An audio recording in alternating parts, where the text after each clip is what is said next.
ನಮಗೆ ವಿರೋಧವಾಗಿ ನಿಂತಿರುವಂತವರ ಸಂಖ್ಯೆ ಹೆಚ್ಚಾಗಿದ್ದರೆ, ಅವರು ಬಲಿಷ್ಠರಾಗಿದ್ದರೆ ನಾವು ಜಯ ಹೊಂದುವಂಥದ್ದು ಕಷ್ಟ. ಅದೇ ಸಮಯದಲ್ಲಿ ನಮ್ಮ ಸಂಖ್ಯೆ ಹೆಚ್ಚಾಗಿದ್ದರೆ, ನಾವು ಬಲಿಷ್ಠರಾಗಿದ್ದರೆ ನಾವು ಜಯ ಹೊಂದುವುದು ಸುಲಭ. ಇದು ಲೋಕದ ಲೆಕ್ಕಾಚಾರ.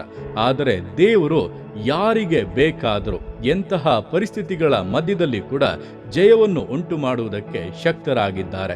ಆತನ ವಾಕ್ಯವು ಹೇಳುತ್ತದೆ, ಬಹು ಜನರಿಂದಾದರೂ ಸ್ವಲ್ಪ ಜನರಿಂದಾದರೂ ರಕ್ಷಿಸುವುದು ಯೆಹೋವನಿಗೆ ಅಸಾಧ್ಯವಲ್ಲ ಎಂಬುದಾಗಿ.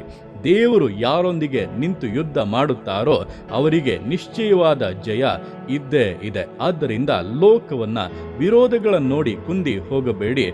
ನಿಮ್ಮೊಂದಿಗೆ ನಿಂತಿರುವಂತ ಕರ್ತನ ಮೇಲೆ ದೃಷ್ಟಿಯನ್ನ ಇಡಿ. ಆತನೇ ನಿಮ್ಮ ಕರ ಹಿಡಿದು ನಿಮ್ಮನ್ನ ಮುನ್ನಡೆಸುತ್ತಾನೆ.